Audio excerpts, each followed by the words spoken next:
Assalamualaikum warahmatullahi wabarakatuh. Kami dari tim PBLTR PL407 dan saya Rafdi Inaya akan melakukan percobaan praktikum lab 4.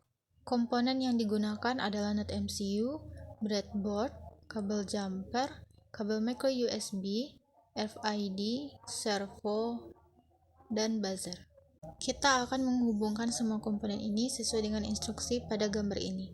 Pertama, kita akan memasang RFID ke breadboard dan akan kita hubungkan ke NetMCU menggunakan kabel jumper. Pada bagian ujung RFID ini adalah pin 3 volt dan akan kita hubungkan ke pin 3,3 volt pada NetMCU. Kabel jumper warna kuning ini menghubungkan antara pin RST pada RFID ke pin D1 NetMCU. Kabel jumper warna hitam menghubungkan antara pin ground pada RFID ke pin ground NetMCU. Kabel warna hijau menghubungkan antara pin MISO pada RFID ke pin D6 NetMCU. Kabel jumper warna biru menghubungkan antara pin MOSI pada RFID ke pin D7 NetMCU. Kabel jumper warna ungu menghubungkan antara pin SCK pada RFID ke pin D5 NetMCU.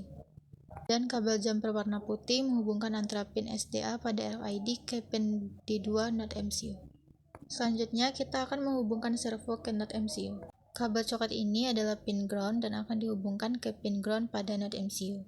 Pada kabel merah ini adalah pin 5 volt dan akan dihubungkan ke pin VIN pada NetMCU. Pada kabel berwarna oranye ini adalah pin PWM dan akan dihubungkan ke pin D4 pada NetMCU. Selanjutnya, kita akan menghubungkan buzzer ke NetMCU. Pada sisi positif buzzer, kita akan menghubungkannya ke pin D8 pada NetMCU, dan pada sisi negatif buzzer, kita akan menghubungkannya ke pin ground pada NetMCU. Nah, semua komponen yang dibutuhkan telah terpasang. Sekarang kita akan mencoba menjalankan program yang telah kita buat dan melihat apakah komponen yang telah kita pasang ini berhasil dijalankan atau tidak. Kode ini adalah program yang memainkan melodi sederhana menggunakan fungsi playtone untuk menghasilkan suara dengan frekuensi tertentu dan playtone untuk memainkan sebuah nada berdasarkan karakter yang telah didefinisikan. Kita akan jalankan program dan tunggu hasilnya.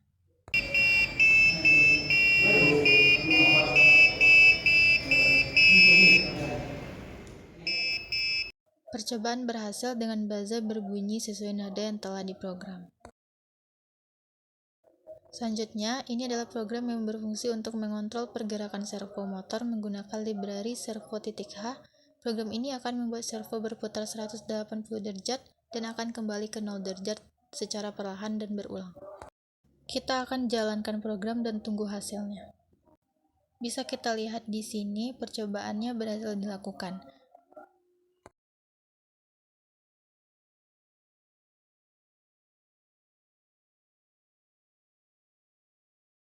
Kode ini adalah program yang digunakan untuk membaca UID atau Unique Identifier dari kartu atau tag RFID menggunakan modul RC522. Kita akan jalankan program dan tunggu hasilnya. Kita akan coba scan menggunakan kartu tag RFID dan lihat apakah RFID membaca atau tidak. Bisa kita lihat di sini percobaan berhasil dilakukan. Kode ini adalah program yang berfungsi untuk mengontrol servo motor dan buzzer berdasarkan pembacaan kartu RFID menggunakan modul RC522. Jadi ketika kartu RFID men-scan ke modul RC55, ini maka servo motor akan bergerak dan buzzer akan berbunyi. Kita akan coba jalankan program dan tunggu hasilnya.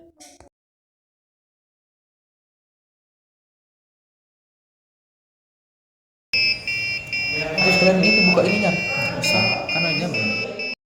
Dan bisa kita lihat di sini ketika kartu RFID di-scan, servo motor bergerak dan buzzer berbunyi, yang artinya percobaan berhasil dilakukan. Sampai di sini saja percobaan yang kita lakukan pada lab 4 kali ini. Sekian, terima kasih.